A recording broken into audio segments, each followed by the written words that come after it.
So I'm like, oh, this will be nice. Well, me and Barney went out Monday, played golf, in one. Tuesday played golf, in one.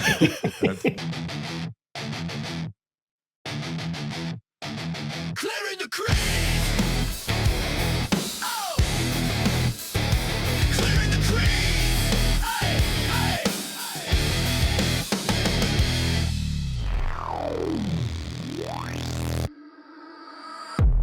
Hey, everybody, welcome back to the Clearing the Crease podcast powered by Ozoon. Well played. Alongside Razor and Tommy, I'm Sobolski. Here we go. Stanley Cup final is set. And just a quick reminder that if you're enjoying the show and the content that we bring you each and every week here on the podcast and all the add-ons on social, hey, make sure you're mashing that like and subscribe button. Leave us a 5-star review on Apple or Spotify. And make sure you're following along on social. You're subscribed on YouTube or on Instagram, X, TikTok, wherever else you are tuning in from. The algorithms are popping. We're into the Cup final here right now. Commie just survived the Flames alumni tournament. And how was that out in Calgary there, Commie? That was a long week, fellas. That was a long week. And one of our kind of Ozoon.com co-workers, I guess, for lack of a term, was a part of it. We had the Gordie Howe Cares, so I flew in two Thursdays ago. So I had to play hockey. So that was Friday, Saturday, and Sunday. It was Friday, Saturday, and Sunday out. And then I wasn't really, and then we had our Flames alumni golf tournament for CP kids and family, the cerebral palsy, like building bikes. It's actually really cool. Anyways, I help kind of run it. I co-chair it.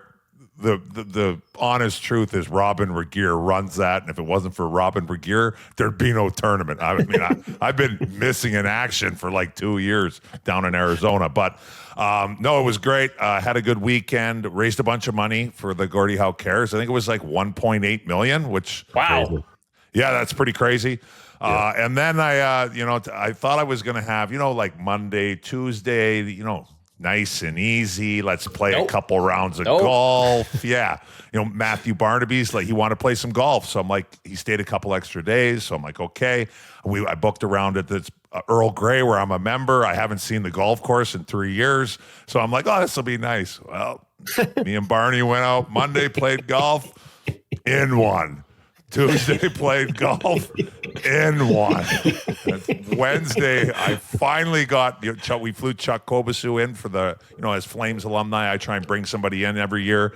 So we had a social that night. So that was like kind of the, Chucky's nice. He's a little more reserved. And you were finally able to shake Barney off your leg. That's what you're able to do. Yeah. Thank God Barnaby finally flew out Wednesday at 10 in the morning or noon or something. But yeah, it was a very fun week.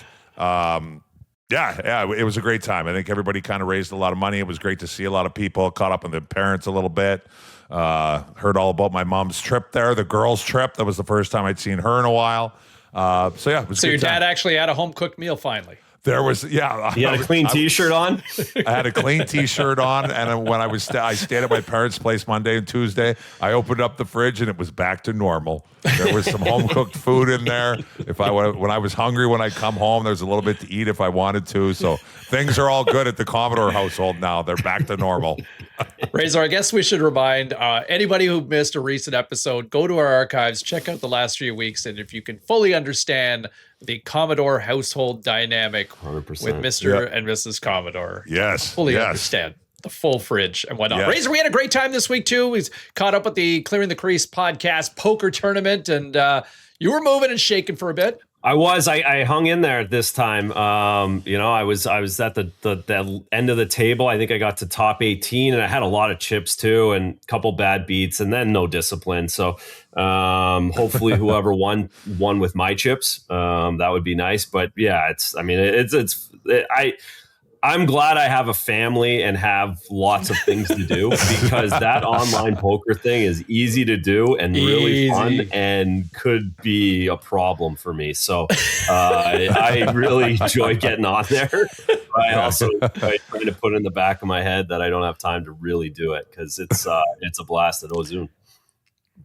Barney was there for a good time, not a long time, Commie. He came in like a rocket, like just came in, pushed all the chips in, Good night, everybody. It was like that. It was like that Seinfeld episode playing King of the Castle there for him in his poker game. And for anybody who missed out on our Clearing the Crease podcast poker tournament powered by Ozune, good news. There are more coming over the course of 2026. So keep an eye out. We'll let you know lots of time in advance. It's free to join. It's free to play. And there are real cash prizes to be won. So stay tuned. There's more coming and plenty more coming over the course of 2026. A quick reminder that the Clearing the Crease podcast is powered by Ozune. The road to the Stanley Cup is open, and the clearest route to winning big is to play on Ozune. Ozune's got you covered for all props, game lines, futures from now until the Cup final and beyond. Make your power play, score big with Ozune. Well played. So here we go. A Stanley Cup final that just might be a ratings disaster here in Canada, but talked about two teams that are absolutely cooking right now. We got Carolina and Vegas. I don't know which one is more surprising. Probably Vegas more surprising, but with the Florida teams out of the way, it feels like the window is open finally for a Carolina team that has been to 4 conference finals over the last 7 years. Razor, it finally feels like, dare I say, it is Carolina's time now, the way they are cooking. Oh boy, they're a wagon. It lined up perfectly for them too, right? They get Ottawa, which I thought, again, we go all the way back to that. I thought Ottawa was going to give them a run. Didn't at all. Then they get Philly, so they get the 5 seed, the 8 seed, and the 4 seed or the 3 seed from Montreal. Montreal was exhausted. Montreal had nothing left in the tank, and quite honestly, just didn't have enough horses to keep up with Carolina. The back end just wasn't ready for that stage. And Carolina looks good. So you end up getting the 2 best teams, which the NHL, Commie, C-Ball, you guys, we always see the 2 best teams get in. We always see it one way or the other. The 2 best teams make it to the finals. Probably not the best destinations from the league's point of view, of course, Carolina and Vegas, but they are the 2 best teams, and it is going to be a hell of a series. I love Carolina, but I also love what Vegas has as well. Like, this lines up. You know, the styles make the fight. This feels like it's going to be very tight, very close all the way through. You could see it's a scenario where there's like 3 overtimes in this series. It's going to be a really good hockey series, and it's going to be a war of attrition. I think these guys are going to absolutely beat the shit out of each other. Commie, these teams are built to win. Plain and simple. Yeah. I mean, I really hope it is a good. I'm going to touch on this a little bit later, but it's like, man, we've kind of really cruised through this playoffs with not a whole lot of, other than the Montreal series. Yeah, like these teams have, and even the 6 games. Anyways, Carolina has dominated. Colorado dominated till they got dominated. I mean, I haven't had a chance to touch on that. That was probably, I mean, nobody had that coming. I think if you would have taken Vegas to win in 4 over Colorado, I think it was like plus 2,500 or something. But back to the Canes, the Canes have looked good. Montreal, a hell of a run. I mean, at the end of the day, they absolutely a hell of a run. I mean, they have nothing to hang their head about. They won a couple rounds that nobody probably, the majority of people probably wouldn't have picked them to win.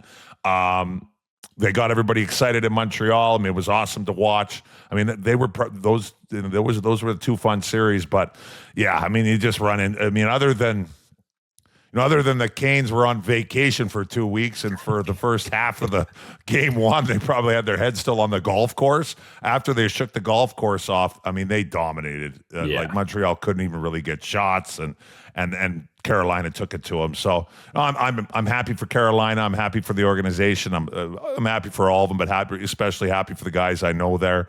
Rod Brind'Amour.